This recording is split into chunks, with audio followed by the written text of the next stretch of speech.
Welcome back, everyone, to another installment of Pokemon vs. Godzilla, or Kaiju, whatever the hell you want to call it at this point. And this one has connections on kind of like unlike the other two, or was it three? I actually can't track because I've done this in a while. Anyways, now, if the title and thumbnail isn't obvious, this will be about Eternatus vs. Ghidorah.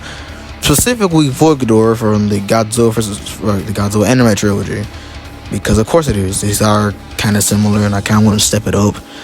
Kind of want to see if I'll get jumped, which probably will happen knowing at least Void Ghidorah goons. But anyways, both these are energy-like beings that feed off of it. Well, from the place space time, that's kind of like the more borderline connections with. Hey, something, it'll do. But again, the question is of today: where do these two scale? Well, that's a good question. So I'm just going to go over the scaling real quick and fast, so I don't waste any of your time. Void Ghidorah at his lowest possible ends is able to destroy planets via crushing them with his super gravity. More on that later. It's also known that he generates black holes, which get into those around solar system levels amounts of energy. So, yeah. But he's also able to move stars by just entering the universe, which should already get him to those multi-galaxy level ranges. But for higher ends, Void Ghidorah is able to destroy the universe by consuming it, so he can basically end it, because he's gonna eat it all. Because instead of actually being Ghidorah that destroys things for fun and malice, he's just Galactus but Ghidorah. I guess that makes sense why he's a hero in the Marvel Godzilla run, if you understand that. Anyways, as I mentioned, he has super gravity. Super gravity in nature is already a fourth dimensional construct, and he would already be 40 because it is. So yeah, but then this is for his avatar, which uses off his true form's dimensionality, which is a very vital thing of power scaling. Anyways, continuing on, his true form, while his avatar is only causing some storms on the planet, his true form, if it came, would have instantly destroyed the planet. This would mean that his true form should be at least a dimensional difference in power. Therefore, he should be fifth dimensional. In terms of his hacks, his energy absorption, black hole creation, gravity manipulation, super gravity, what's the Gamatron thing? I actually don't remember what the hell it does.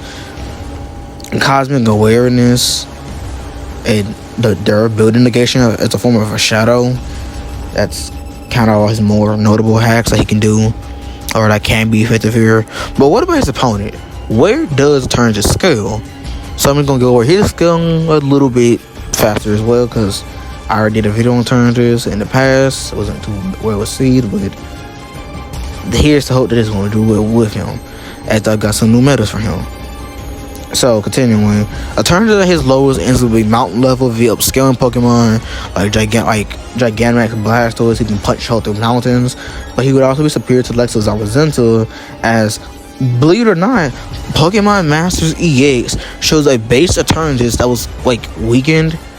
They just got there to the Paseo Islands. I don't remember the name of the place, but he beats Zacian and Zamazenta, which kind of doesn't mean that they don't scale to him. Which would prove. And by the way, before you question the continuity of this game, it's known that this game is canon. It's kind of a bit of a spin-off. I wouldn't say it's more of a spin-off. It's kind of like an in-between storyline. So there's a storyline for some already existing characters, but they have all the memories and experience from the actual game they debut in. For example, Leon acknowledges that he lost to Eternatus, but now he wants to run it back with the one that just appeared in the storyline. This is also how you get Sync Suit Leon, who uses Eternatus. So it's canon in the sense that it exists, but it's kind of I guess some type of mixed continuation. It's continuation from the games in some way, shape, or form, if you understand it. So with that little transition out the way, this would mean that since Zamazenta is able to destroy mountains, and Zacian is able to cleave through the ocean, which gets him most continental, Eternatus is also able to generate the darkest day, which will get him into those multi-continental ranges as well consistently.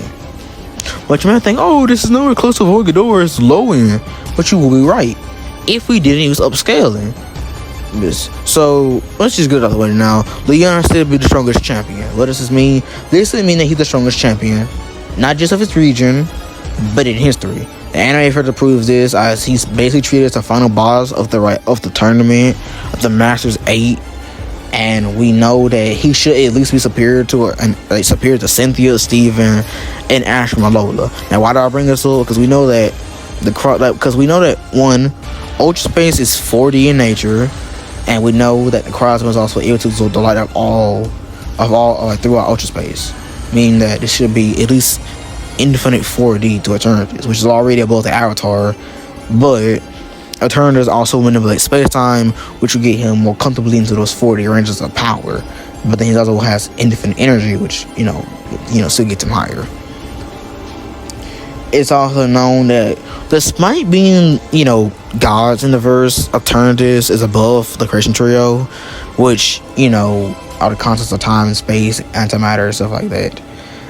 Ocean Cosmo one-shots guaranteed on his promotional, you could say, oh, it's for promotional material, but even then, Ultra Space still has him affected by it, and nothing really says this is wrong. So the Cosmo will be at least on the level of the avatars of them. So yeah, this should get him the borderline 5D, as the rest trio is able to destroy the universe. The Distortion Warrior is in fact above their dimensions. Yeah, it's all around kind of crazy. So already by this extent, this would mean that Eternatus is at least 5th dimensional, if not infinite 5D, which is already about the true form of Void Ghidorah. Now, for those who want to say that, but super gravity is 6D to outer versal, it really isn't, because nothing gets it that high. It legit is only 4th dimensional. So yeah, but what about speed? Who's faster? Well, you see, Void Ghidorah is at least possibly immeasurable, if not already immeasurable. He loops time doesn't affect him, so you could argue that he is inaccessible, if not immeasurable speed.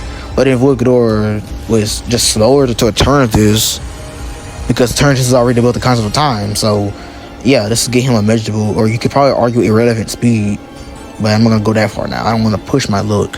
Eternatus for Eternatus hacks, as I already said, he has space-time manipulation, energy manipulation, projection, and absorption. He also has power nullification.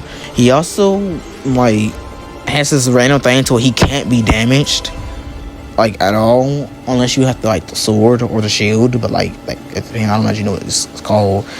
Dynamax Pokemon are able to generate shields, even to buff you, increase their own stats, and even affect weather and whatnot. Eternatus also has madness manipulation, and also Confuse Ray, which is a move that confuses you and affects your mind. But it also has regeneration in the form of the move Recover, which regenerates your own cells. So Eternatus just kind of bodies Void Ghidorah. I don't see how Void could win. Even if we did assume this was equal stats, Eternatus just has hacks that Void can't counter.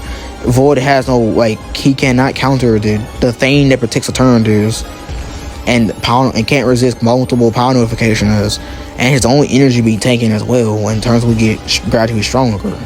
As Void is made of higher dimensional energy, but Eternatus is kind of already by nature at least 4th dimensional in nature, if we're gonna go that far.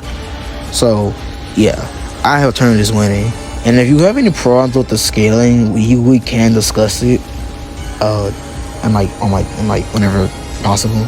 I'm not gonna be one of those who say, "Oh, here's my problem," or debate me on it. No, I prefer that you discuss me on it. Anyways, with all that said and done, the Void Ghidorah is signing off. See you guys later.